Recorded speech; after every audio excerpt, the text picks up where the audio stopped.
Shazad. Oh, hi, Chris. How are we doing? I'm alright, you okay? Yeah, I'm okay. I'm all right. Have you had a good time off? It was alright, thanks. Yeah, not bad. How long were you off for? For a week. Yeah, I was trying, I think, to contact you, and they didn't let me know. So, anyway, you're back now, so it's I'm good. sure I thought I mentioned it to you, to be honest, but never mind. No, I don't think you mentioned it. So Right. I kept on Not ringing. good. You see. So obviously you're back. You're quite inundated with the outstanding issues and stuff. So, but I obviously wanted to Yeah. I wanted to speak to you regarding, my situation and very outstanding issues that we've got. Mm-hmm. Because obviously, now they've given Talib a council tax summon, no, not a summons, but a council tax. What is it? The summons has been upheld and stuff, and so we're not really resolving anything right now, and I'm just obviously touching base with yourself. I mean, I think there was some talk about some proposals or something, or obviously financially we've not got any access to any money. There's still court proceedings going on in relation to the housing situation, and I just really wanted to see if you can get an update from yourself. Okay. With regards to the what was I going to say? The proposal. I've now got the translation back. I haven't had a chance to kind of add the translation to a letterhead and send it out, but that'll be the plan. That I'll send a letter to yourself and also send a letter to Talib, and Talib's letter will be translated. So yeah, I've got the translation back now. With regards to council tax, where did we leave it? So you wanted me to speak with a appointee about, right, I think I sent an email, let me just double check.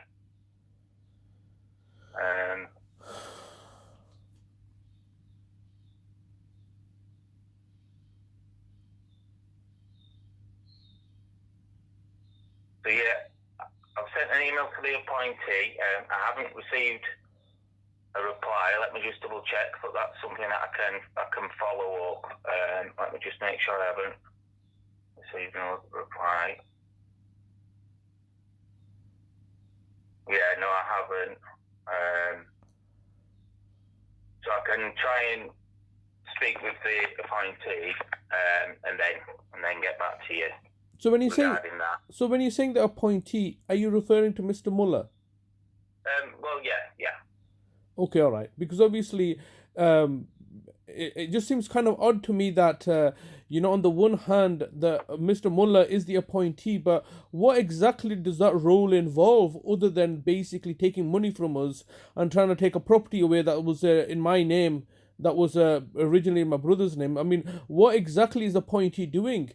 Because obviously, I can explain that how it would usually work. Okay, go ahead.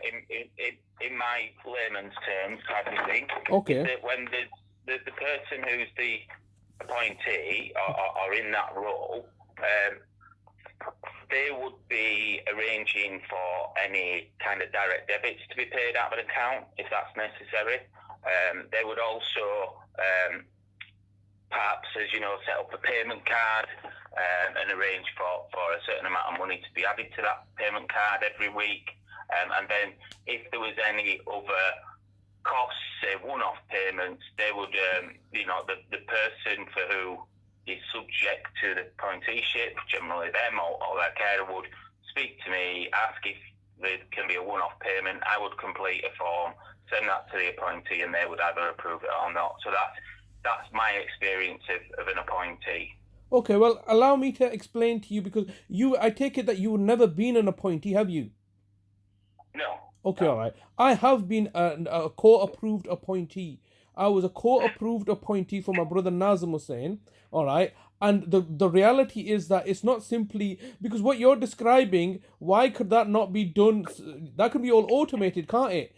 I mean, you've what you're describing there about, one-off payments and stuff like that, that's basically managing somebody else's finances, isn't it? And what you're really describing there is effectively direct payments, which is a completely separate issue here, where it's council's money, and the council then go to a resource allocation panel or something, and they decide whether to approve a one-off payment and so on and so forth. That is not the role of a financial deputy, which obviously the local authority are. Now, appointee is a DWP appointee. Now, that would only be necessary if Talib could not manage his own finances, and that's always been the case, that I've been his DWP appointee to a point where it was taken away from me and given to obviously the local authority, I believe, or fraudulently. But irrespective, I mean, the bottom line is that the role of the deputy is to obviously manage his affairs, property. I mean, the appointeeship does not deal with the property, does he? Like, for example, a house or the sale of a house, does he? An appointee doesn't do that, do they? That I'm aware of, no. No, an appointee is a DWP role, and that's only relevant where somebody can, obviously. The different thing is a deputyship. I think there's a difference in those two roles. Yeah, that's correct. Because an appointeeship is a DWP role, which I have been a DW appointee for my brother Talib and various other family members since for the last 20 years. Now, I just for your understanding, every day I'm now sending an email to Mel Strike, who is the MP for or the minister in charge of the DWP. I'm writing to them. I'm writing to the data protection officer, and I've since January this year, I've been writing to them regularly, asking them to explain to me how my DWP appointeeship has been removed, because it cannot be removed without my consent. And obviously, it was removed while I was incarcerated unlawfully and given to Adalat. And then from Adalat, it's ended up with yourself, and the circumstances in the way it's ended up with yourself. Obviously, everybody's hiding this information, but while my brother was incarcerated at the Linfield Mount Hospital in 2018, somebody fraudulently got him to sign over appointeeship for Bradford Council. Now, I need to, when the time came for me to inquire about this, I learned that was the case. Now, nobody's being forthright with me. The question is that prior, in the absence of the deputyship order, which obviously, as you know, has only been secured in May last year and given to us in October or December last year, how have you, the council, become Talib's appointee? You know, I can't answer that, Shazad, and you know how that's happened. How? So, you know more than I do, yeah, because you were involved. I wasn't involved when it was going through all that. I know, I understand, but I don't mean to point the finger or anything. I'm not putting you on the spot, but I don't know, and I need somebody to formally explain to me, because when I previously spoke with Mr. Muller, it's very hazy, like, we've got going to the courts. I remember this because in 2019, when I became the lasting power of attorney holder, I was in liaising with Mr. Muller. And he advised me that, look, he's got a court order or something. And I asked him to send me a copy of that. And that was just simply an application form. And then, as you can appreciate, I took my brother for a holiday in 2019, I believe end of October until December. While the court proceedings were ongoing in relation to my mother, there were no court proceedings in place at the time regarding my brother. I took him on holiday, and as you can appreciate, you're coming back on holiday, and the reality is that my brother's telling me, look, he's very frustrated, he wants to go on holiday. He has a right to go on holiday as well, like everybody. Don't you agree with me that if he's got money, he has a right to go on holiday somewhere? When I took over the role, namely when my lasting power of attorneys got registered in 2019, I took him on holiday for a couple of months. Right, that's clearly in his best interest, isn't it? Now, yeah, that's fine. So what I wanted to say is we need to set some boundaries. So I can stay on the phone for half an hour because I'm happy to talk with you every week for half an hour, but I can't speak further than that because it's just not conducive to anything really, Shazad. So Okay, I'm all right. just letting you know. Okay, all right. Okay. So you want to set boundaries, and it seems to me that we've been having many conversations now on the telephone. Several hours long conversations. Nothing's really being resolved, is it? And I know exactly. So what's the point of spending hours and hours on the phone? Okay. All right, Mr. Browell. Because the reality is that help with what I can help with. Yeah, and I'm yeah, happy to talk about that. No, that's fair enough, Mr. Browell. But the bottom line is you can't help with anything, can you? Because you're not in a position to help with anything. And the reason that we have these conversations every 2 weeks or so, or you're happy to receive a call from me every week or so, is simply for your managers to know the fact that we're not into a situation of crisis, because that's ultimately what seems to be happening here, is that you're quite happy to entertain listening to me or me saying these things. I'm not particularly happy about it. No, not for over an hour. No, I'm not, or 2 hours. No, but I think you're a nice chap, but I can't afford in my work time 2 hours every week. So okay. When you know the stuff that I can't help with. Yeah, but what options do look? You accept the fact that several times in the past I've tried to end this. I've tried to end this, haven't I? Yeah, I'm not being funny. I'm not being funny, Shazad, at all. I'm just saying the effect that it has on me, and I know you don't care about the effect that it has on me because I do care. No, that's not correct. I obviously I've tried everything to make sure that it does not adversely affect you. But how can you say that is the case, that I don't care? What makes you say that? Because when I ask for phone calls to not be as long, and to talk about things that I know that you disagree with and things like that, but that are beyond my control. So I don't see what the point is from my side, like going through those things again, when I can't affect any change or difference to it. So that's what I find stressful, because it's kind of like, well, I can't alter anything. Okay, that's fair enough. And have I pressed you upon that? But can you understand, I can't alter anything too, can I? And the bottom line remains, and we were on the subject of going on holiday. Now, I took my brother on holiday at personal expense to myself. Now, it just seems that, my brother's even today telling me, look, when are we going? Where can I go? You understand? And I feel my hands are tied. Now, with respect to yourself, I mean, I try not to distress you out, because I understand that you're not in a position to do anything. You're not acting with malevolence, I don't think. And, obviously, you're the only option that we have. But can you understand, Mr. Browell, with respect to yourself, this is our life, isn't it? For you, this is just work. Yes? Exactly. So if that's something from 2019 that's cost you money, then that's something that once the proposal's there, I could try and, request redemption to that money, reimbursement. But the reality is that, can you understand, what you're effectively saying is that I've spent over £1,000 or £700-800 to get a mental capacity assessment done. It's been done by an independent party, namely, I think, Nelly Support Services, which is a completely separate company. I've paid money for that.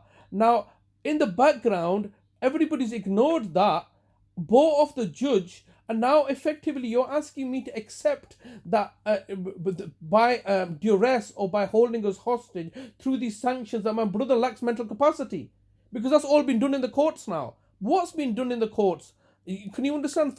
You're effectively saying that I can't change the court orders, and I'm not expecting you to do so, but effectively you're asking us, look, accept this as a fact, that you are a criminal.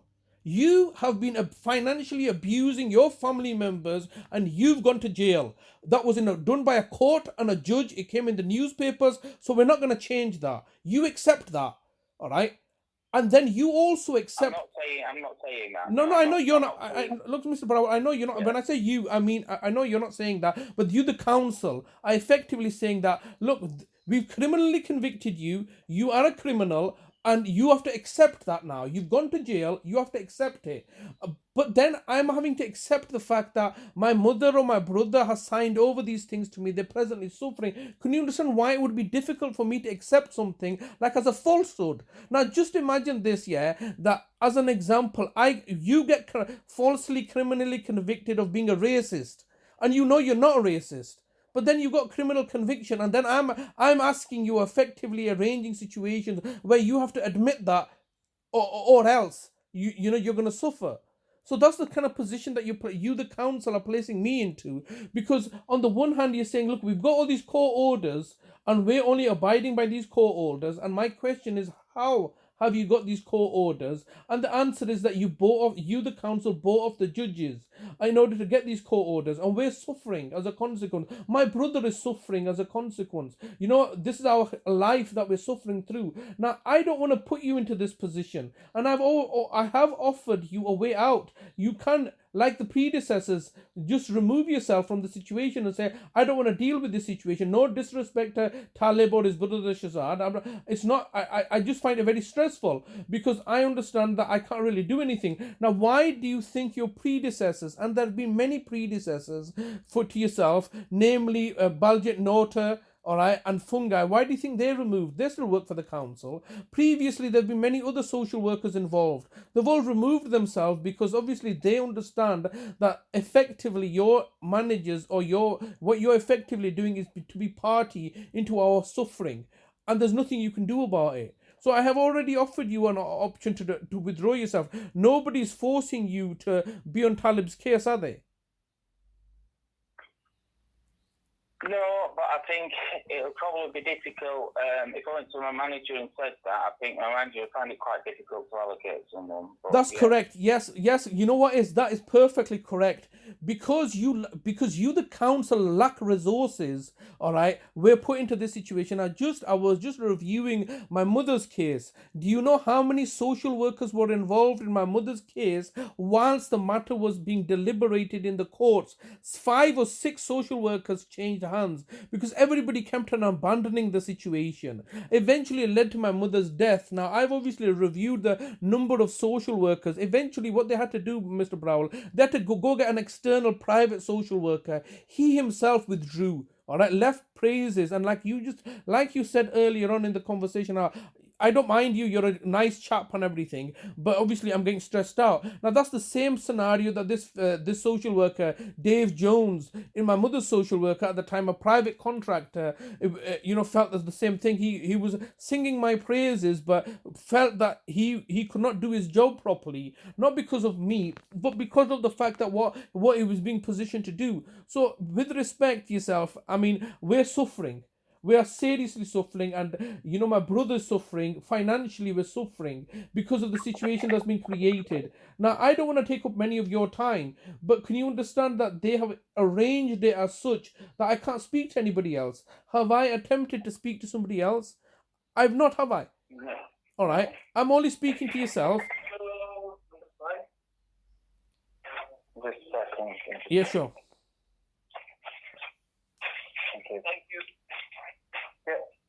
Oh, are you at home? I'm working from home. Oh, yeah. okay, that's fair enough. No worries. So like I said, the situation is which I feel that I have to beg you for your time, and the reality is that nothing's been resolved. We're in a crisis situation, and I'm at a loss of what to do. And I keep on getting these stumbling walls. Now, did you get my email that I sent you regarding recently? I think I saw an email, yeah. There was some issues regarding an email. Sorry, go on. Yeah, I didn't click on the link, no. But you are receiving my emails, because a while ago you were saying that you didn't receive my emails. Yeah, have you sent it from a different email address? No, I've sent it from the same email address. I don't know then. Because I remember the last time we were speaking, you were saying, I was trying to say to you regarding the council tax, and you were saying that the only email that you received was like regarding the police complaint. Yeah, I don't think I've received it. I really don't, unless I've not been able to see it. I don't think I've received it. Because the recent one that I sent you was on the 13th, and it was to do with the FY request. On the 13th, yeah, got that. I think you sent 2, did you? Pardon? Did you send 2? No, that's the one I sent while you were on holiday, and then I've sent you a previous... An FOI request and a council Yes, that's the FYI request. Yes. So I mean, obviously that's your choice. You don't want to click on it, but that basically I've made an FYI request to Bradford Council because that's the only issue. That's the only avenue that I've been forced into dealing with now is send requests in to get some clarity of information, and they've confirmed to me. I mean, if you click on the link, should you choose to do so, that obviously that's now in the public domain. It's available to anybody on the a website, and it clearly states that since January 2007, when the Fraud Act came in place, until this year, they've only ever convicted one person, and that's myself. Now, can you understand? The local authority have done something here, namely convicted me of fraud. They've never done that before, and we're now suffering as the consequences of that. So can you understand? The reason I sent that to yourself was that you, the local authority, have already set a precedence regarding convicting me. You've never done that before, but rather than dealing with the situation that I'm my brother's carer and I need to be remunerated for my time and resources. So nobody's. Sorry, yeah, go on. Breaking up. Can you hear me? Yeah, I can hear you. Can you hear me? Yeah, I can hear you now. Okay, all right. So, like I said, I mean, you're the only person I can speak to, nobody else is engaging with us, and yet you, the local authority, have a legal duty of care, and this is as a consequence of the criminal conviction that you put in place. So, can you understand? I'm trying to resolve the situation as best as I can. I don't want to be ringing you up. Do you think I've got nothing better to do to ring you up and speak to you on hours on end without getting a result? But how can we resolve the situation? We've gone over this. Okay, well, okay, all right. Well, one of the ways we can resolve it is that my brother's still not been discharged from the city mental health team, has he? No. And why is that? Because he's no longer under any psychiatrist or the Bradford District Care Trust. Yeah. Yeah. So he's not under. So he's got no reason to be under the city mental health team, has he? So if you put us in an inappropriate situation and then get frustrated that we can't resolve anything. I've said this many times before. My brother's been discharged from the psychiatrist in August 2021. All right, he has in August 2022. He's not obviously not on any medication now right now, as you're fully aware of. He's not been on any antipsychotic medication for a number of years now. And I remind myself that Vicina Brown was using that as a pretext to have me removed as nearest relative before. So he's not receiving any antipsychotic medication. So why would he still need to be under the city mental health team? So that's a possibility. It could be a possibility that I prefer. I think when there's an appointeeship in place, there needs to be a named person from the council to act as a mediator or someone. It's a bit of a go-between. So it's possible that person could be a social worker from adult social care rather than CMHT. Yes. So I mean, presently you're taking on that role, aren't you? You're acting as a go-between and a mediator, aren't you? That's not the job. Sorry. Yeah. Pardon? Oh yes, yeah, you're right. I was agreeing with you. Yeah, sorry, yeah. So you're presently, that's what you're doing, and that's not appropriate, is it? Because that's not part of the city mental health team's remit, is it?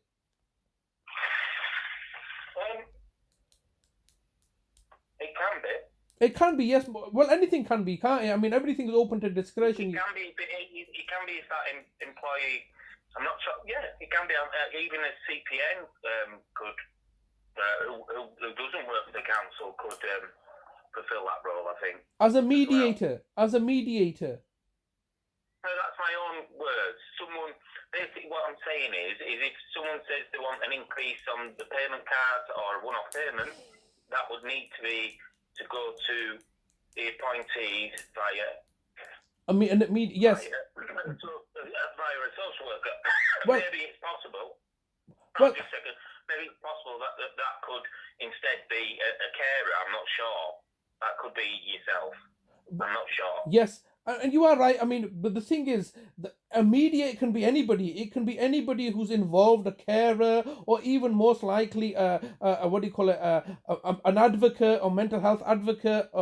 You have mental health advocates to advocate on behalf of somebody. So it does not necessarily. It's not a fixed role, is it? It does not have to be a social worker. It can be the GP as well. If there's a contact with the GP can fulfill that role, or it could be like a care coordinator, like such as yourself, or it could be anybody.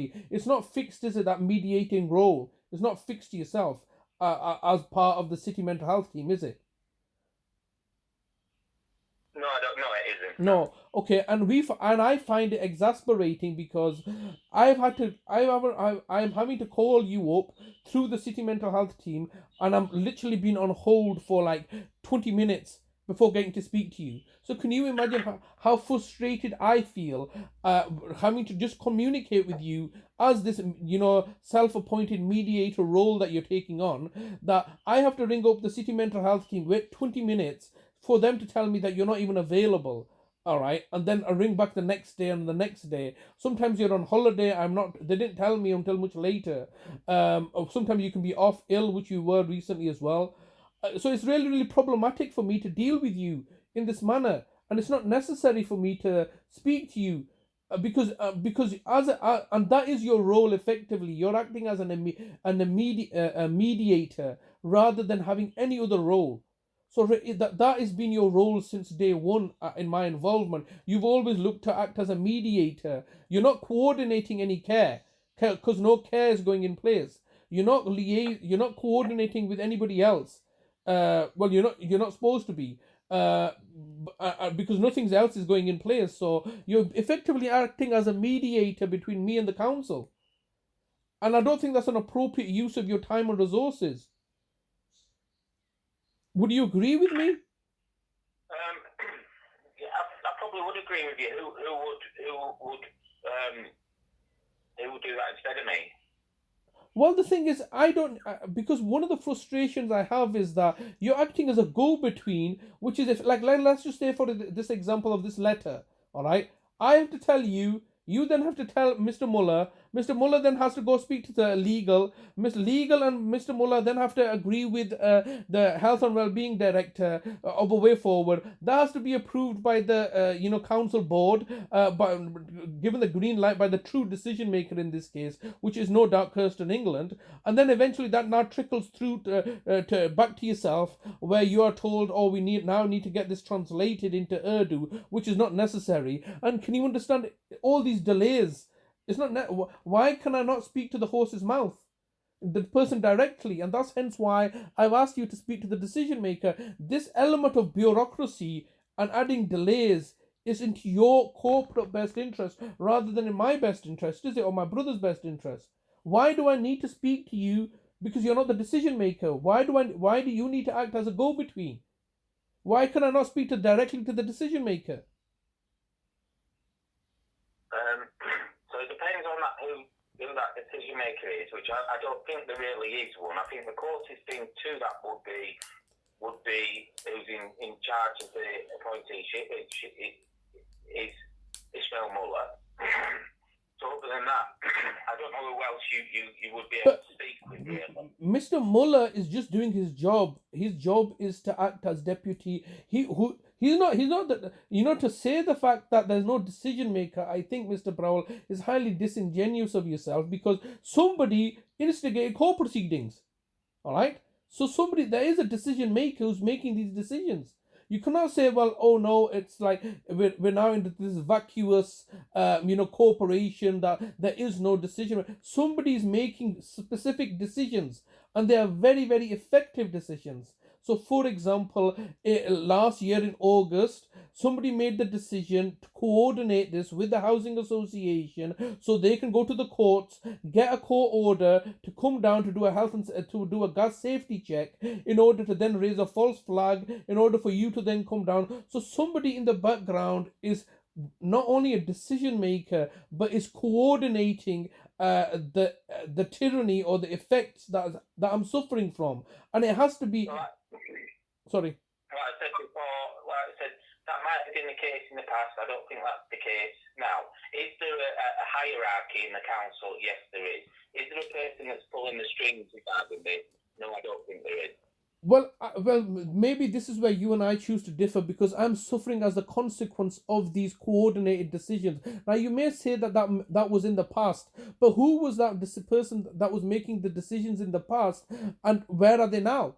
And how are they not making the decisions right now? Because the reality is that somebody has made the decision to put the council tax place in. That this has only happened this year, hasn't it? We've been here in this property since last year. Why did the council tax papers not come in last year? Maybe that could be Manningham Housing.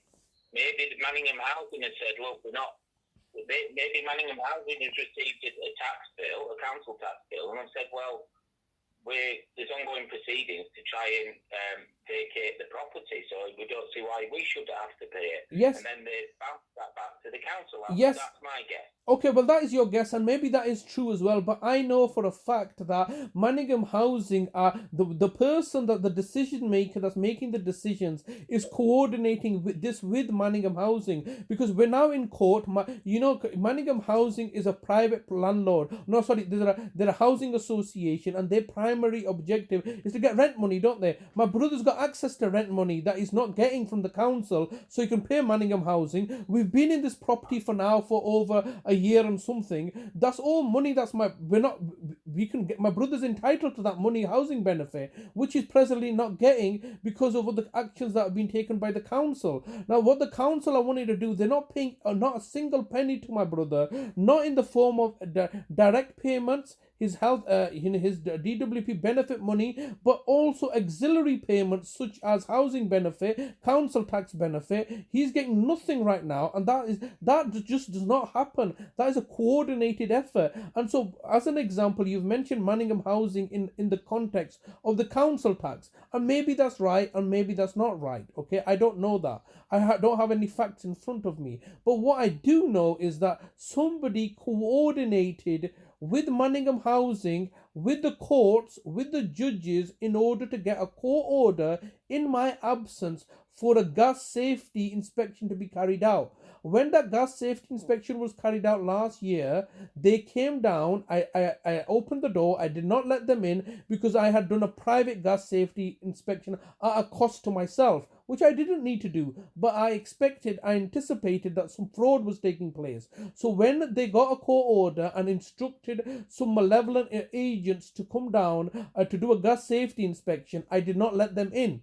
So subsequently, they then said that they came inside and there were concerns. They then elevated that to Manningham Housing because they were contracted by Manningham Housing. Manningham Housing then escalated that back to yourselves as the council, hence why you popped down in October. So there has been a coordinated effort, and I'll tell you why that was a coordinated effort. Because what had happened was that in May, the coordinated effort to get the financial deputy for Bradford Council were in place, but they had failed to address the health and welfare. So what was going to happen is that you were supposed to come down, see that the place was in an abysmal state, and then further court proceedings were going to be instigated regarding taking my brother's welfare, all right, and concerns for welfare, so he could be put into a care home because the concerns were raised by the gas safety inspector. So this was a coordinated enterprise that all abysmally failed because I had seen through it all and got a gas safety certificate. Then subsequently, obviously, further attempts have been made by a coordinated effort by my siblings, because that all failed. So then a coordinated effort. To be honest, yeah, I don't think it was that coordinated. I think there's a more simple answer in that you're in the property. They have a duty to make sure that there's a gas safety check to Manningham Housing. So they've got to, because I've worked on a similar case with another one of my patients who was in hospital, and the housing provider said, we're going to cut off the gas and electric unless we're getting to check the gas supply, and we've got to check the boiler. If we don't, then they're liable. So basically, if you're in that house and the gas isn't checked, and then there was to be an accident with the gas, they would be liable for you and Talib being injured because they haven't fulfilled their side by checking the gas appliances. So that's why they've been going through that. Then, yes, they've relayed it to me to say, right, that's when it's been relayed to me. And then at that point, then I've been asked to follow it up. There isn't someone who's like set that up from on high. It's come back to me because they've said, okay, they've wrongfully, if they haven't been in the property, they might have wrongfully said that, the property is in a poor state of condition, blah, blah, blah. And like you say, they haven't even got in the house. So how could they say that? So yeah, maybe that's the case. But it isn't someone who's orchestrating it. It's Manningham Housing trying to fulfill their duties, and then they've raised concerns, and that's come back to me, and I've tried to follow up those concerns. You're perfectly right to say that it could have happened that way. However, the reality is this, that I've done my own research, and the thing is that many housing associations for several years don't do a gas safety inspection, and they suffer no consequences from it. Because I read many other stories where the housing associations have been reprimanded for not doing an annual gas safety inspection. So under these circumstances, a gas safety inspection, an annual gas safety inspection, is required and mandatory on housing associations. I accept that, but that's only relevant where and the example that you've given, that this happened to somebody else, those circumstances do not comport with us, because we are not tenants. We have no tenancy agreement. The legal liability only arises when a tenancy agreement is in place. Under our circumstances, we are effectively living here as squatters. So the local housing association have no right to carry out an inspection. But furthermore than this, this was something that they could have liaised with me on, because I was never gonna accept them doing a gas safety inspection because of the malevolence that I felt. But can you understand then the matter's gone to court, and they've not even told me about it, and got a court order with penal notice. So it was not just the case that they wanted to carry out a gas safety inspection. They had spent the money, time and resources in order to go to court and get a penal notice order put in place, rather than speaking to me. Because speaking to me, the housing association could have said to me, look, Mr. Hussain, as you know, presently there are court proceedings underway, but we do have this duty of care. Would you entertain us coming inside to carry out a gas safety inspection? What would have been my objections? I would have said, no, I don't feel comfortable with this. But as a middle ground, what I can do is I can instruct one of my own gas safety inspectors, which are Kogi registered, which I know will not have an association with you, and I will pay for that, and were you willing to refund me? That would have been an amicable way forward to deal with the situation. However, how it was dealt with was through clandestine malevolence and machinations of coordinating it with the courts to get a court order, all at extra cost. All right, so that in itself was clearly orchestrated. That was an orchestrated enterprise that you cannot escape from, because, like I said, I already saw through this because of the lack of communication between the housing association and myself on this matter. And when I had seen through it all right, eventually it's not just a simple thing that the contractors of the gas safety inspectors then told the housing association, which then informed you. I can assure you that is a very serious matter, because the contractors would never have raised a concern, and could not have raised a concern, because they didn't even enter the property. So for that then to be escalated by Manningham Housing, because what Manningham Housing had done is that they knew that we've secured a court order with penal notices. He has to let us in, and if he does let us in, we're already going to be able to raise this false flag. They were circumvented from doing that because I had paid that extra cost for this gas safety certificate. So they didn't need to do it. But can you understand why would the housing association spend all this extra money, time and resources going to court, getting a court order, rather than speaking to me? So that was a coordinated effort. But that was just one coordinated effort. That happened in October when he came down. By November time, another coordinated effort happened with between my niece Shagufta and Adalat, where they were trying to gain access, and obviously I saw through that, and we eventually we had a conversation regarding this in October, in November, when I said rather than coming to the property, we can go out for a meal at a coffee. And then obviously subsequently a very serious issue happened where we were trying to engage our brother Adalat, and he's given us food that attempting to poison us. And then subsequently I know this for a fact that Shagufta then told me in January that my brother Adalat was encouraging her to call the police because he had concerns. So there were numerous attempts towards the end of last year, from August, September, October, November, and then at the end of November, we've ended up our final court hearing, which has resulted in exactly what the local authority wanted, to get a mental capacity assessment carried out at the very centre where they had previously attempted to carry out a mental capacity assessment in February 2022, where my brother ended up in hospital. So with respect, Mr. Browell, I think you're being very disingenuous when you say the fact that there is no machination coordinated effort. Several coordinated efforts have been foiled by me, and has exposed this coordinated effort by a central decision maker. And what's happened is that what was supposed to happen at November, December was that matter should have been escalated, and further court proceedings regarding Talib's welfare should have gone to the courts. However, by January, everybody's got sick of this and seen through it all. So the judge has said, no,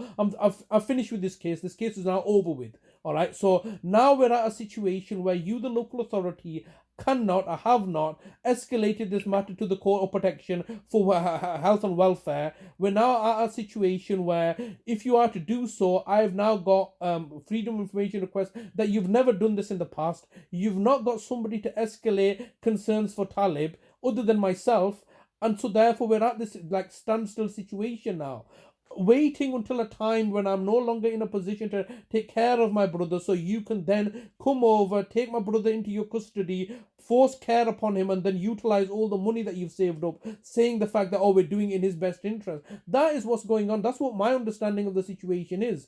And nothing that so far has happened has detracted me from that belief, because that's exactly what you did in my mother's case. You forced her into your care and custody, and then started to plunder her from her finances, and eventually ended up killing her. So I don't understand how you can try to convince me that there is no coordinated effort by a central decision maker, because ultimately there are questions to be answered, namely, how is it that the local authority, Bradford Council, have criminally convicted me as the only person ever under the Fraud Act?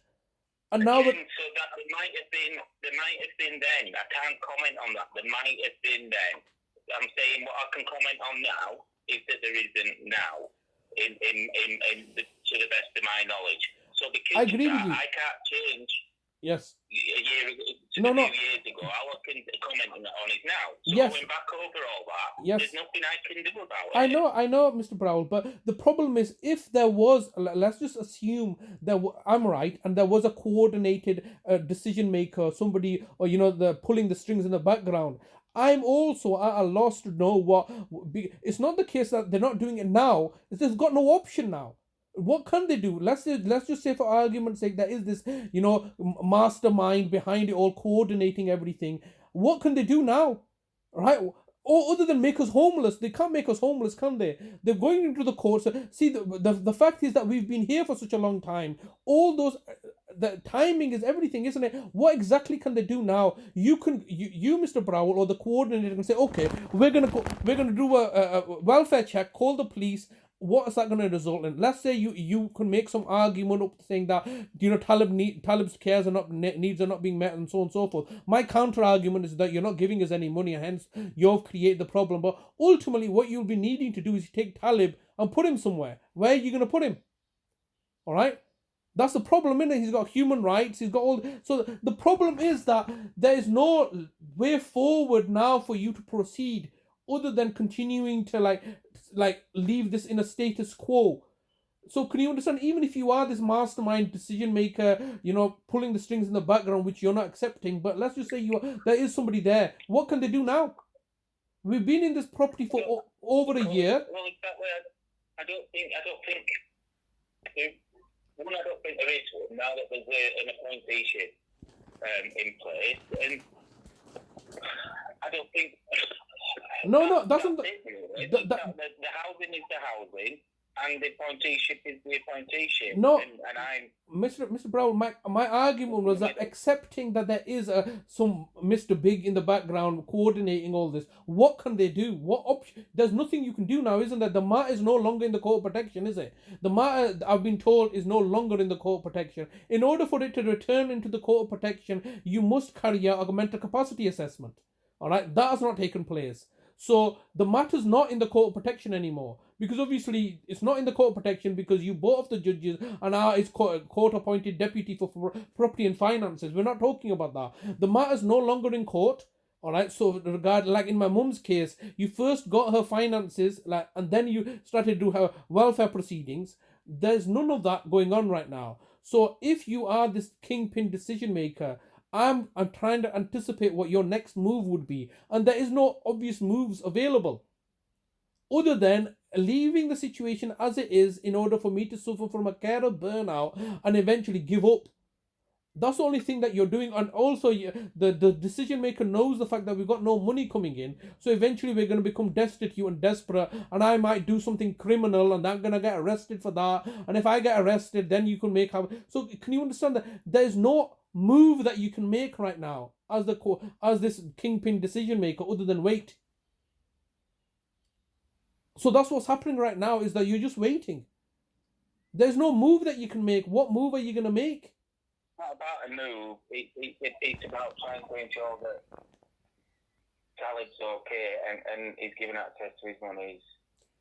Yeah, but you've created a situation that is placing my brother at risk. So let me just explain to you. My brother no longer has a blue badge in his name. That's been taken away effectively because we've got no way forward. He's got no access to any of his benefit money. He's got no access to any healthcare services, even though I'm looking to coordinate that with the GP. Most importantly, he's got no access. He needs incontinent pads. He's doubly incontinent. He's got no access to his incontinent pads. He's got no access to any of his relatives now. I mean, he's in pardon the word, he's in a really fucked up situation, which has been created by nobody, not by myself or by him, but by you, the council. He's in a really bad way, isn't he, right now? And you're you're in the position to resolve things. And you want to be saying, well, we're going to now try to resolve things. The best way you could resolve the situation is to leave, sorry, to use a bad term as well. The best way to resolve the situation is just for you guys to all F off and leave us alone and let us get on with our life. But you're not doing that. You're interfering because you have got an ulterior agenda. When I say you, not Mr. You personally, Mr. Browell, you, the council, have got an ulterior agenda. And that ulterior agenda is effectively to cover up your own failures and to ensure that the criminal conviction against me does not get overturned. That's your ulterior agenda. What's my ulterior agenda? I'm trying to clear my name. I've been falsely criminally convicted of abusing my brother Talib when Talib remains in my care. It's just nonsensical, isn't it? So now, given this nonsensical, place that we're in, you're asking us to now work with you. How can we work with you when you're acting with such malevolence? Exactly what I mean. You do understand that this proposal, we've not even received it, but is based on what? It's not based on trust or honesty. We don't trust you. You've ended up murdering our mother as a local authority, and now you're holding us hostage. You got all his money. We're facing homelessness. We're going through a crisis, and we've been fronted with you. So there's no sense of trying to resolve anything, is there? And you're just using words like Talib's best interest, and we care about Talib, and we're only doing it in Talib's, for Talib's best interest and for his benefit. Well, you've done a lot. If we didn't spend so much time going on over the path, I could try and apply for a blue badge. I think with the intro pad, then I would have thought someone needs to be connected or referred to a GP, but I could find out if there's a way around that. I could try and get this council tax problem solved. I can try and get the proposal out. But instead, I'm spending loads of time going around in circles. No, Right? no. What I can help you with, I could do, but I'm not going to spend an hour, 2 hours on the phone every week, and then spend another 2 or 3 hours making referrals and getting blue badges sorted. I'm not. Without 10% of my time. Sorry, I've got Mr. Browell. 25 cases. Yes, I understand. But Mr. Browell, I'm not asking you to get the blue badge sorted out. These issues, I'm sorry, Mr. Browell, it's a bit like the horse has already bolted. You can't just say that after the horse has bolted that, oh, now we're going to try to bring the horse back into the stable. The horse is already bolted, all right? These issues should have been resolved. What's the point in talking about the horse bolting, because it's already bolted? So what's the point? Okay. Spending an hour, 2 hours every week? Okay, well, I'll tell you what the point is. First of all, these issues should have been resolved. These issues should have been resolved in January 2019 when my brother was discharged. I raised these issues then, they were not resolved with. Now that the horse has bolted, you're saying, well, what's the point of talking about the horse now that is bolted? Well, can you understand, after the horse has bolted, it's going to require a lot of more time and resources to find this horse, to coach it back into the stables. It's a lot more time and effort now, isn't it? So ultimately, me giving the analogy that the horse has bolted, all right, so what we're talking about now, all right? Well, we wouldn't be talking about these serious issues if the horse had still been in the stables. It's now bolted, it's gone somewhere, and I'm speaking to you saying like, well, what are we gonna do about it? And you're saying, well, it's too, I can't do anything about it now. That's in the past. So, as an analogy, Mr. Browell, the presence remains is that you, the local authority, have legal liability for my brother because you're acting now as a court-appointed deputy. All right, something fraudulent has happened. Now, I'm not saying that you personally have done that, but somebody higher up has. And one of the reasons that they've done this or targeted me and my family, which has ended up murdering my brother, murdering my mother now, is because you, the local authority, for 5 years were paying out direct payments to my brother, effectively to myself, and not auditing it from 2005 to 2012. So that is in the past, and you say, well, let's not talk about that now. But can you understand, you, the local authority, failed in that. When I look to whistleblow and highlight this, everybody's now targeting me and putting me into this situation, and effectively my family members are now dying off under unusual circumstances. Now, you're right, Mr. Browell, I've got bad things. Do you think it's not distressing for me to speak to you? I want to speak to somebody else. I want to speak to the decision maker. But now you're telling me there is no decision maker. That cannot be the case, Mr. Browell. There has to be a decision maker. Because if you're acting as an arbitrator or some as in between somebody, you're obviously acting as in between me as the decision maker in my world and my family, and the council as the decision maker. If there was a decision maker, what would you say to them? If there was a decision maker, I would ask them to now that you've made these decisions and put us into this situation, resolve these issues like you're asking me now, or Mr. Hussain, what do you suggest we can resolve this situation? This is a crisis or a failure or by the decision maker. So first of all, I would ask them, why have you made these decisions? Are they motivated by an ulterior agenda? And what are you going to do to resolve the situation? Because ultimately what's going to happen is that through one way or another, my brother's going to end up dying. All right, because of the situation that we're in. The decision maker's answer is that if your brother dies in your care, then we're going to hold you liable. How can they hold me liable when you have a duty of care and you're not paying us any money? You know, Mr. Browell, I love my brother. I'm going to do everything to make sure that he does not die. But I'm asking if the decision maker to give an account of themselves. All right, for the decisions that they've made, and what are they going to try to do to resolve the situation? But can you understand the very fact that the decision maker does not exist? I cannot ask him that question. I can't ask you that question, can I? So can you understand that the decision maker's decisions has led to this situation? Now, the only other decision maker that I can think about, other than, obviously, who has a vested interest in this, is Mr. Mark Trewin, who I have had dealings with before. It's in his best interest to ensure that, everything's done like this in the background. He was the one that came into court and had me criminally convicted. He's a very senior person in the, in the establishment. He works for the government now. He's works in the social work England, works for the health authorities. He's the golden boy of the establishment. No doubt, he's the decision maker then, because obviously it was on his watch that for 5 years direct payments were being paid out, not audited. That's a serious failure on the part of the local authority. So, rather than dealing with that, I'm being persecuted, and my brothers and my family are suffering. So, but right now, nobody's stepping forward as a decision maker. Mr. Muller is simply doing his job.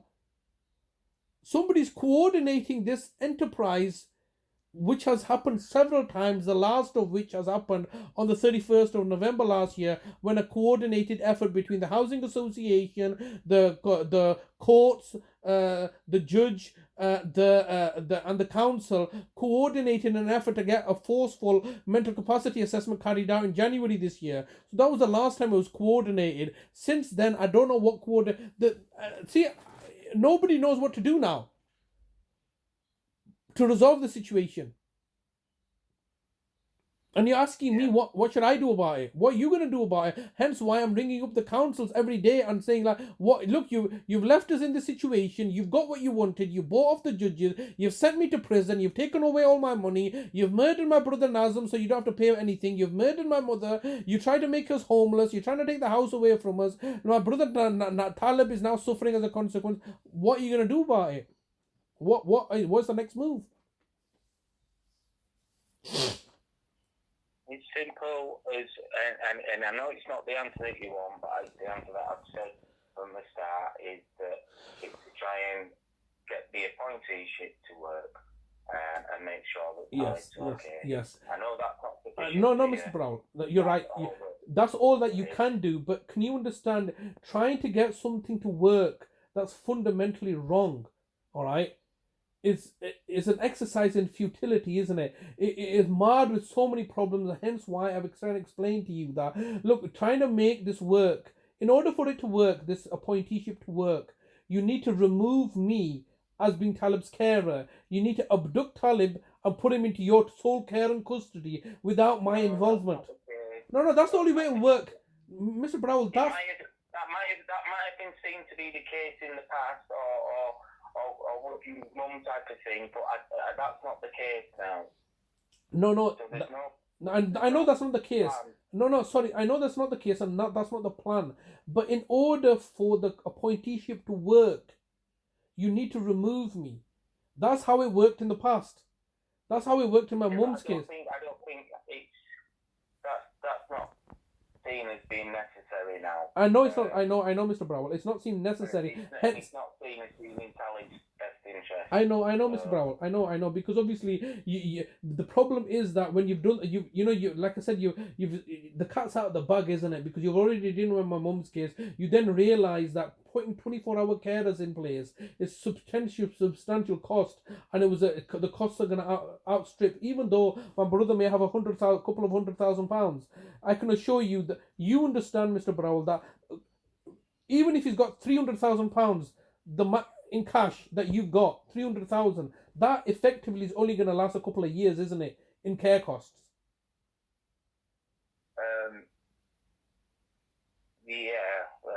If you were, if you were to think about it, if he was to go into a care home, that would maybe some savings there. But if he was to be at home, requiring 24-hour carers, 7 days a week, 2 carers at a minimum, that cost is easily going to escalate, isn't it? Yeah, a care home costs about say £600 a week. Okay, I'm not sure whether Talib will be entitled to 24-hour care with 2-to-1 support. No, but in order for him to go into a care home, he has to volunteer to go into a care home. He can't be forced to go into a care home, can he? Because obviously he has human rights. So in order for him to go into a care home, you would then, in order to violate those rights, you have to get a care order in place, which obviously I'm going to object to as his nearest relative and so on. So effectively, the best thing that you can do, the only analogy that I can give you is in my mum's case. My mum did not go into a care home, did she? She was being cared for at home through 24-hour care 7 days a week at a cost to her to use up all the costs. So I can only go on what I know about. Yes, a care home is usually £600, and usually that is very generous, £600 a week. Not sorry, because care homes can cost a lot more than £600 a week. A normal care home, I think, it costs £600 a week. But when you've got somebody with mental health problems and is doubly incontinent and effectively maybe need nursing care, it can be easily up to £800 to £900 a week. No.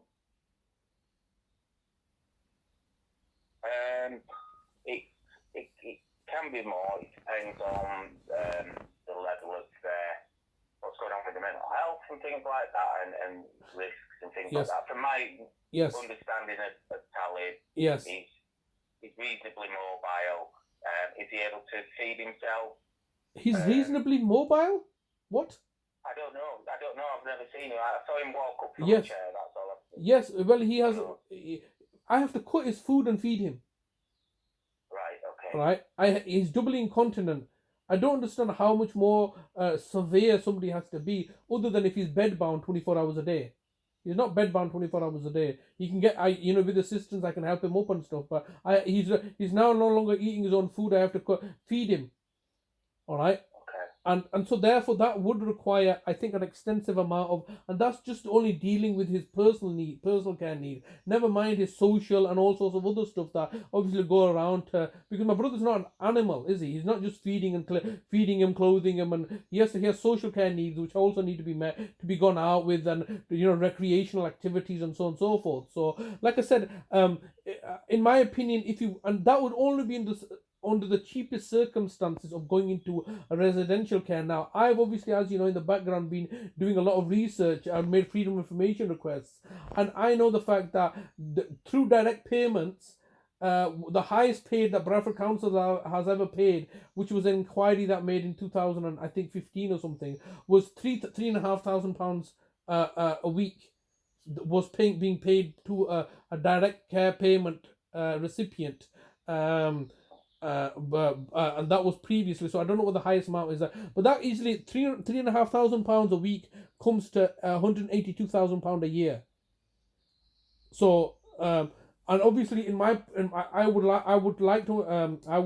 make an argument that my brother's entitled to the maximum. Now, my brother was previously receiving £410 a week. That was previously prior to 2012. But now, obviously, if he was to get a direct care package, not that I'm saying I'm entertaining the idea of direct payments or would even accept on behalf of my brother a direct payments, but I would be arguing at a minimum of £3,000 a week. Because that's what you pay. That's what you have publicly declared as being paying other direct payment recipients. So I obviously, and I'm very good at, as you can see, making those arguments. So even then, it would be like, can you understand? It would be a lot of money. We're talking a lot of money, aren't we? Effectively, but that money effectively is going to be eaten up quite quickly if you were to take him into your care and custody. And presently, I'm saving you a substantial amount of money by effectively doing things, as you would say, for free. I don't think that's the reason why it isn't for, or there's no kind of wish or agenda to separate you and Talib. I think it's simpler than that. It simply wouldn't be in his best interest. Your family and you should be together. Yes. I don't think there's no one thinking with a calculator how much it'll take the council. No, they are because obviously an attempt has previously been made. Because this is where it comes from. What you're very reasonable and rational right now. What was the justification of me being removed from my mother? I don't know anything about it, to be honest. But you are aware that I was separated through a high court order, not being able to see my mother from the 15th of February 2021, and then I never saw her again until she died. So what could have been the justification of my mother being separated from me? What was the justification other than the fact that I was charging £1 million a week? I don't know. Okay, all right. And then when you said that nobody's trying to separate you from your brother, evidently, once again, it was the bottom line was that Vicina Brown came down as well. You had carers waiting to take over the care of Talib, when I was asked to legally vacate from the place through a high court order. So when you got a court order in February 2021, you anticipated Talib would still be here at the property, and you were gonna take him into your custody. And so when you say the fact that, oh, nobody's trying to separate you from your brother, this is not correct.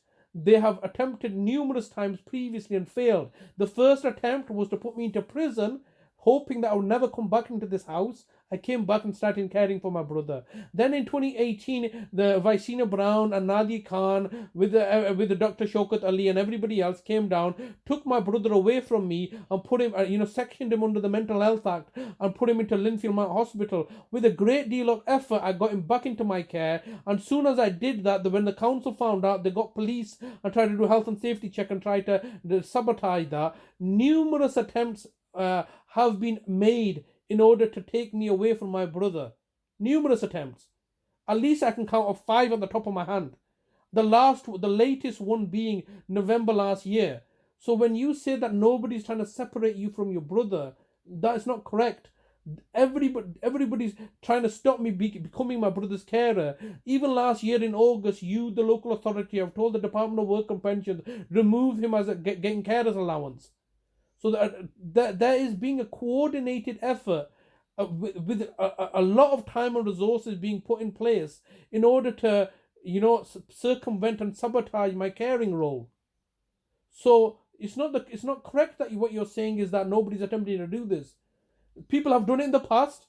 People are continuing to do it now. Maybe not personally, but you were involved in this in October last year when you came down unannounced at the property. You had done so in order to escalate the matter. No? Okay. And obviously, then when that had failed, the coordinator then coordinated with my niece Shugufta and Adalat in order to attack us again. I can assure you that this aspect of me charging £1 million a week, although to you it may sound ludicrous and comical, the decision maker, not only is taking this very seriously, he's effectively targeting and victimizing me to the point. But look, Mr. Browell, I don't want to be going around in circles. What is the point of this call today? I'm trying to find out who can I speak to, because we're going through a crisis. All right. There's a cost of living crisis. Are you being affected by this cost of living crisis? Yes, kind of, yeah. Everything is getting expensive. You got all this money coming in. I'm forced to live off my carer's allowance of £70 a week. Okay? And you, the local authority, are saving money every week. And I need to speak to somebody senior regarding this, trying to resolve the situation, because this aspect of you putting a proposal forward seems highly disingenuous to me. Because obviously we had a even without the proposal, if you said, right, myself and Talib need £2,000 now, please can you apply for it, I could try and get you that money, and that would tide you over until we can get the proposal in place. Mr. Browell. And I would argue that's perfectly reasonable. As a one-off payment, I could apply for that, get you £2,000. Okay, Mr. Browell. Why £2,000? Well, I'm just as an option. If you haven't got enough money, you and Talib haven't got enough money, then I can say they haven't got enough money. Talib hasn't got enough money. Yes. Okay. So can we get him a one-off payment? Yes. Okay. Okay. So okay. This proposal. Okay. All right. But why £2,000? Why not Why not £3,000? Because the most I've asked for other service users is about £1,800. Okay. Okay. So you're going on what you have asked for previously. But the reality is that, if we're coming down to this, why not 3,000? Why not 5,000? Why not 10,000? Why not 100,000? All right. But what? That would because, like I said, we need to get the proposal in place. I'm saying if you're saying you're destitute and you haven't got enough money, then I can get you some money, and then if in 2 weeks' time, 3 weeks, another £2,000. But once again, under what circumstances are we accepting the £2,000? The it'd be a case of you saying how much money you need. Mr. Browell, well, okay, all right. Well, let's. Since you made this proposal, I don't want the £2,000. I want the £1,000 that the cash that you, the council, have stolen from my house. So that we're not even debating Talib's money here. We're debating. I'm asking for my money. That when you kicked me out of the house, you went into my bedroom and I've taken £1,000. You've then told me and told the courts that you got £1,000. I'm not even talking about my Bitcoin wallet worth millions of pounds. All right, that's stolen, that's gone missing, and that I'm holding you responsible for. I'm not even talking about all the other losses, my mum's jewelry or anything else. No, I want to speak to somebody regarding the cash, £1,000 that you, the council, have admitted that you've taken, that you are not now giving me an avenue to get back. Can you understand that? There's no disputing. We're not even disputing the money, Talib's money here about. There's £1,000 that you, the council, have taken from my bedroom. All right? And are you going to give me that money back? I don't know anything about that money.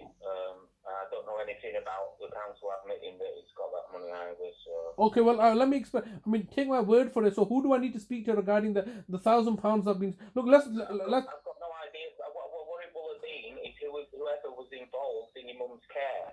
You need to speak to them. But the reality is.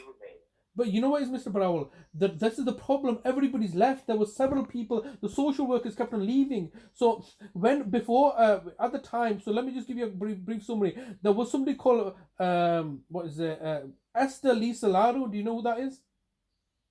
No. All right. Esther Lisa Laru came as my mother's social worker in December 2021. All right. In December 2020. All right.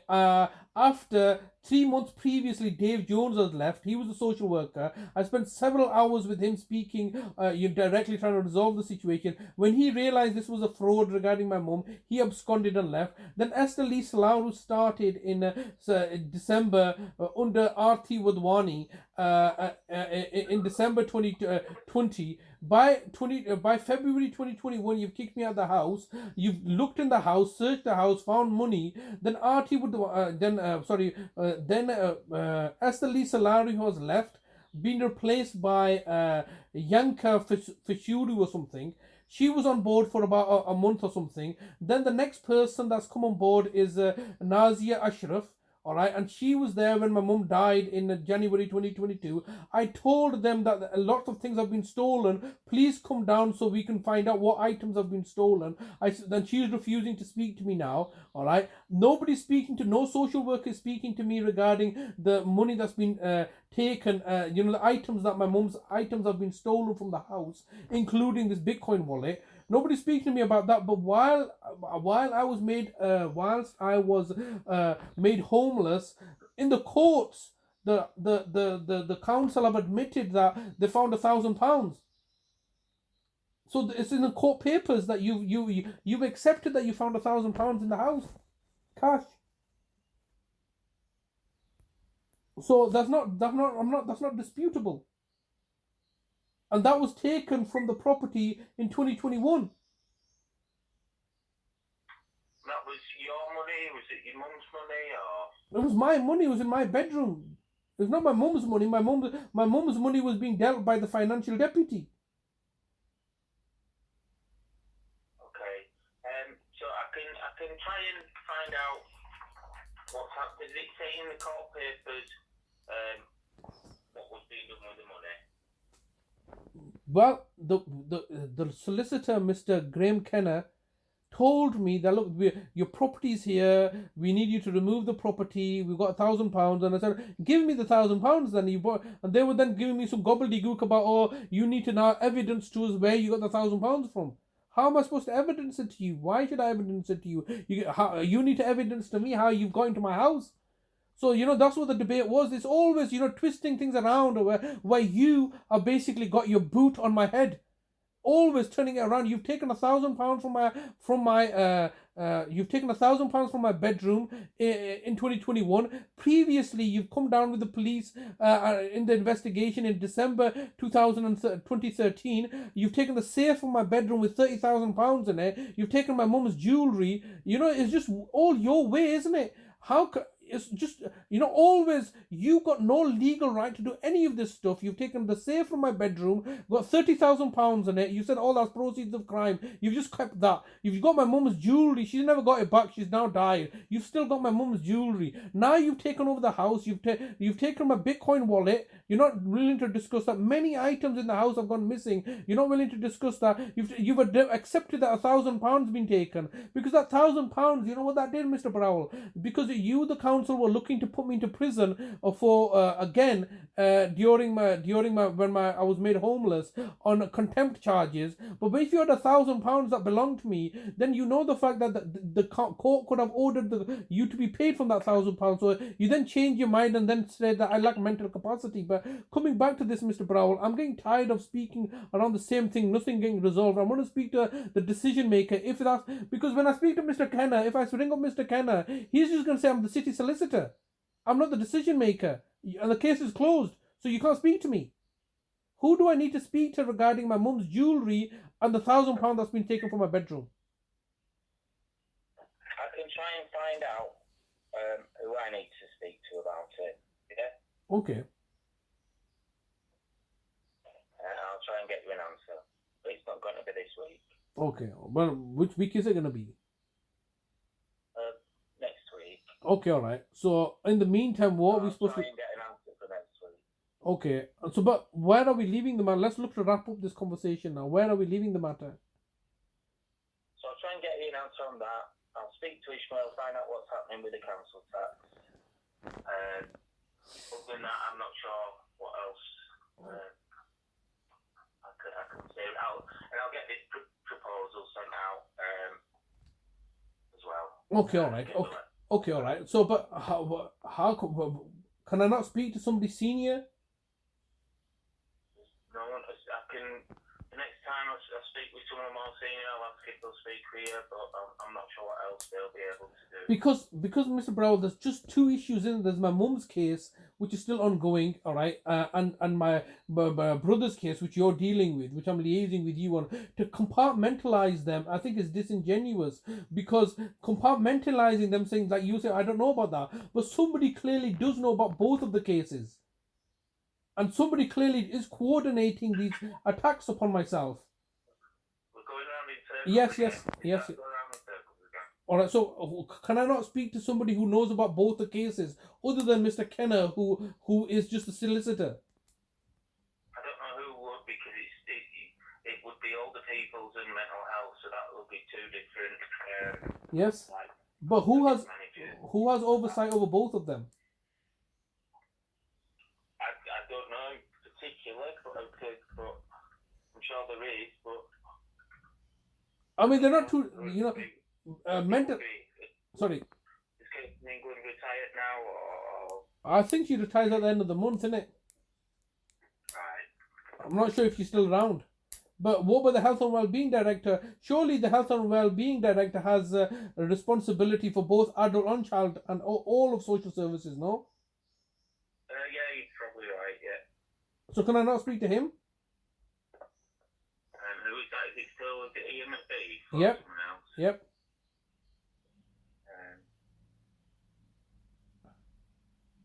Because is it not the case that other than Kirsten England, Ian McBeath has a clear, because as you can appreciate, as the CEO of Bradford Council, she has a responsibility for everything. So that would be including transport, schools, and everything else. So she's obviously the head of that whole organisation. But with regards to, this is my case has got nothing to do with schools or transport or anything, all the other departments. It's simply got to do with social care. So would not the Health and Wellbeing Director for Social Care be fully appraised and aware of who I am? Because obviously the predecessor is that Bev Maybury, all right? Yeah, Bev Maybury, who was the previous Health and Wellbeing Director, came to court and was the one that was pursuing these actions against my mum. And now she's retired.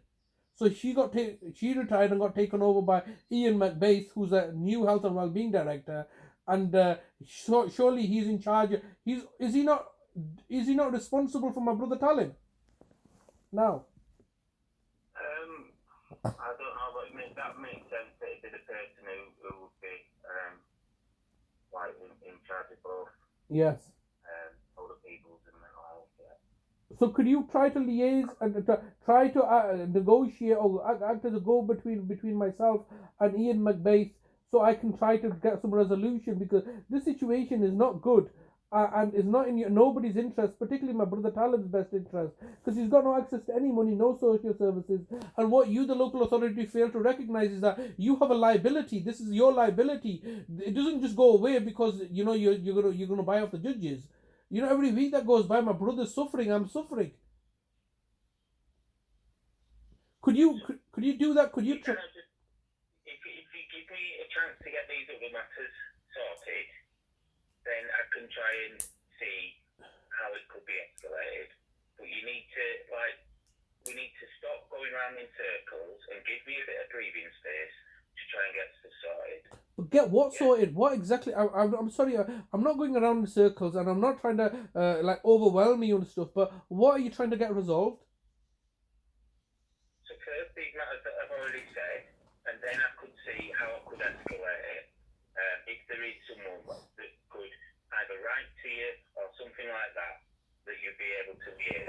Okay. Well, let me put this as a proposal to you. Me and Talib want to have a face-to-face meeting with Ian McBeath to find out how we can resolve things on a face-to-face meeting.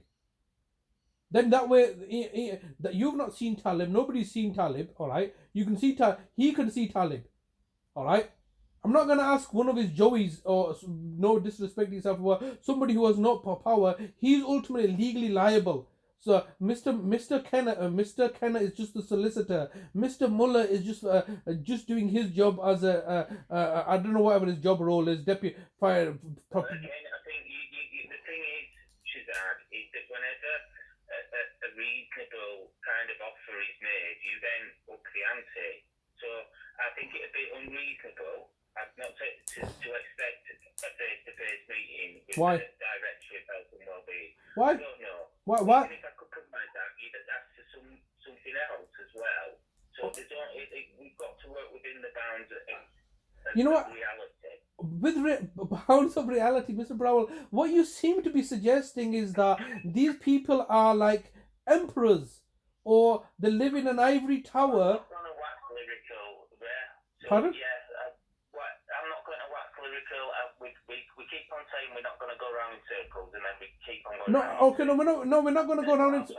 Okay, Mr. Browell, but what you seem to be suggesting, you've just said that you're living not in reality. I would like to remind you today, Mr. Browell, that it is public knowledge, and up and down the country, everybody's saying that the Prime Minister of this country, Boris Johnson, is a liar. So Boris Johnson is not above reproach. He's not some sort of emperor that we can't speak to. Obviously, Boris Johnson is accountable to the people, and I do not recognize this veneer of privilege. You do realise it's out of the realms of my control to say, "Hi, Ian, would you mind meeting up with Talib and Shazad?" You know what is, Mr. Browell? I never spoke to the chap. Excuse me, Mr. Browell, but it's not your responsibility. It's his responsibility to say he's trying to resolve this thing, because he's accountable. Do you understand? I appreciate you may not have spoken to him, but this is a way forward, because ultimately, the legal liability now is his, if not the whole of the local authorities. All right, but the bottom line is that this is his problem. He may not have told you. You may not have spoken to him, but he's put court orders in place. His name's on court orders to the courts, where he's tried to take my brother's freedom and liberty away. So Can you try and get this to him now? Okay, let's stop. No, you have, Mr. Brown. You have. Thank you for your time. You have, Mr. Brown. Let's end this conversation. But I would like to end it that if you haven't done it before, please contact Mr. Ian McBeath, and look to arrange a face-to-face meeting with me. Whether that's real or not, we'll find out the consequences. But dealing with anybody else, one of his subordinates, is basically a waste of my time and resources. He's a decision maker. Please try to.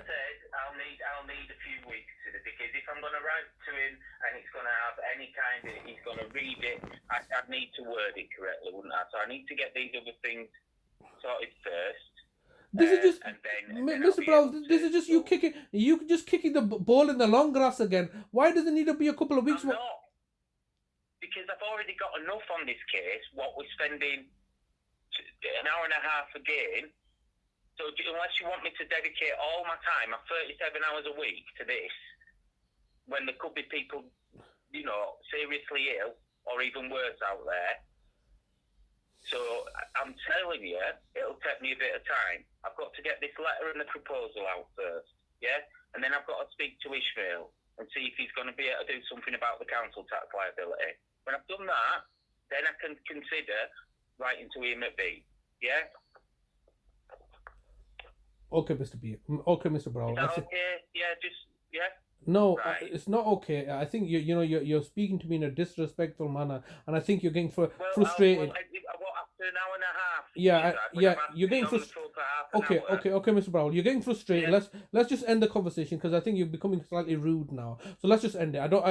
You're getting frustrated because we've been on the call for 1.5 hours. The thing is, I can't do these phone calls every week. I don't want to speak to you. I don't want to speak to you. I want to speak to somebody. I want to try to speak to somebody who can resolve the situation. You can't resolve it. Yeah, well, goodbye, Mr. Browell. Goodbye. Absolute waste of my time and resources. He's getting frustrated. I have to suck up to him. We're the one that's suffering, okay? We've got no money. We've got no access to any resources. We're the one that we're gonna having to speak to this guy.